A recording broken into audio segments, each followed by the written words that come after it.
So here's my argument. It's obvious the Democrats have a young man problem, not just because of messaging, but also because of their stated intentions. They want open borders, higher taxes, and men to believe that other men can be women and that they should date them, among other things.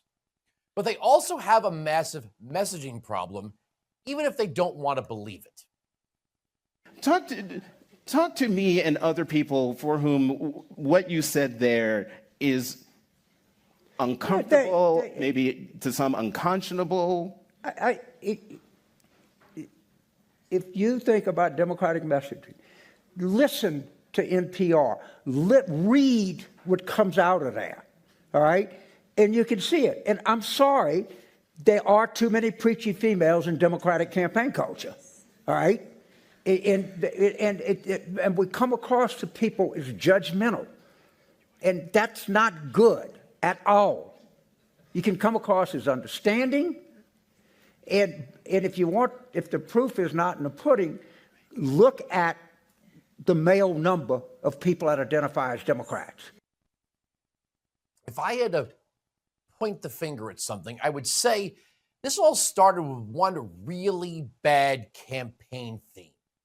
The future is female.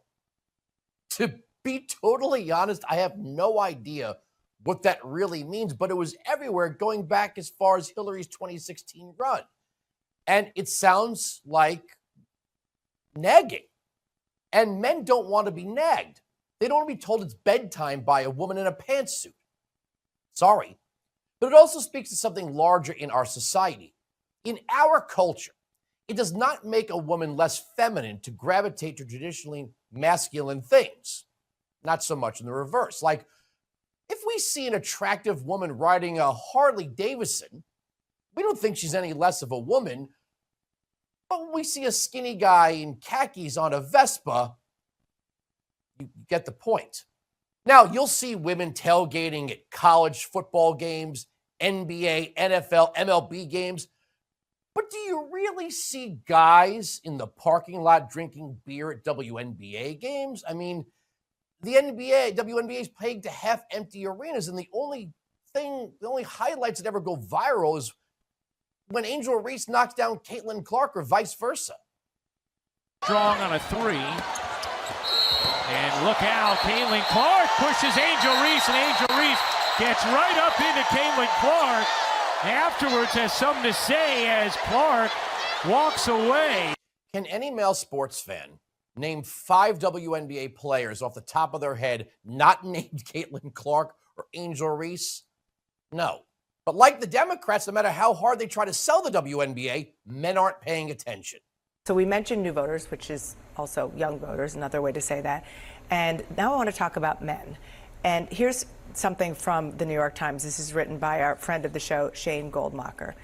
The prospectus for one new $20 million effort obtained by the Times aims to reverse the erosion of Democratic support among young men, especially online. It is codenamed SAM, short for Speaking with American Men, a strategic plan, and promises investments to study the syntax, language, and content that gains attention and the virility in these spaces. It recommends buying advertisements in video games, among other things. So you're the man here. I will not mansplain you. All I will say is, duh. Apparently, according to the New York Times report on this, these strategists are holed up in swanky hotel rooms, which is, of course, the place where you would learn to speak to the average guy. Having a bunch of women in pantsuits and beta males like David Hogg trying to talk to guys is not going to work when you are basically nagging them. They don't want to hear it. Again, men do not gravitate towards things that are considered feminine in nature. It's kind of the reverse for women. It's perfectly okay in our society for women to gravitate towards things that are masculine. And since the Democrats have become the party of women, I'm with her, and the future is female, they're going to lose men no matter what their messaging is, no matter how hard they try. And that's my argument. For full shows, live and on demand, it's Salem News Channel.